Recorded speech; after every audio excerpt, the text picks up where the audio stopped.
নমস্কার বন্ধুরা, আজকে আমি বানাচ্ছি কচুর ফুল দিয়ে চিংড়ি মাছ ভাজা।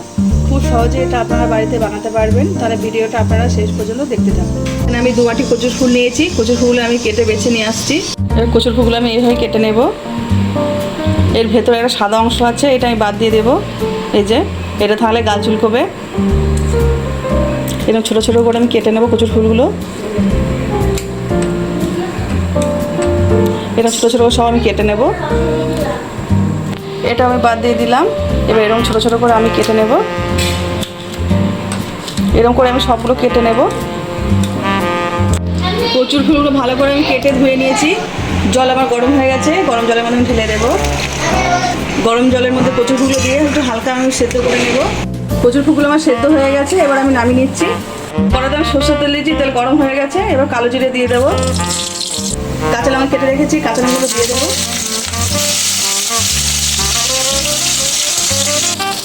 চিংড়ি মাছগুলো দিয়ে দেবো এর মধ্যে।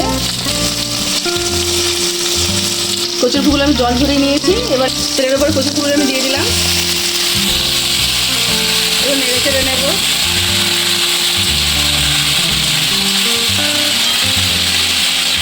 করে আমি ভেজে নিয়েছি। এর মধ্যে এবার পরিমাণ মতো নুন দিয়ে দিচ্ছি, অল্প করে হলুদ গুঁড়ো দিয়ে দিচ্ছি। একসাথে সব মিশিয়ে নেব।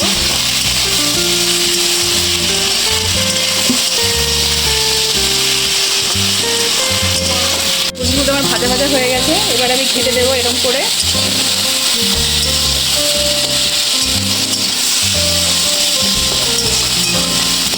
ঘেটে না দিলে গোটা গোটা থাকলে গাছ চুলকোবে। কচুর ফুলটা আমি ভালো করে ঘেটে নিয়েছি। এবার একটু ভেজে ভেজে আমি নামিয়ে নেবো। এটা আমার ভাজা হয়ে গেছে, আমি নামিয়ে নিচ্ছি। চিংড়ি মাছ দিয়ে কচুর ফুল আমাদের ভাজা একদম রেডি। আজকে আমার এই রান্নাটা যদি আপনাদের ভালো লেগে থাকে তাহলে একটা লাইক করে দেবেন, শেয়ার করে দেবেন। কেমন লাগলে কমেন্টে জানাবেন। আর নতুন নতুন রান্না পেতে গেলে আমার চ্যানেলটা সাবস্ক্রাইব করে দেবেন।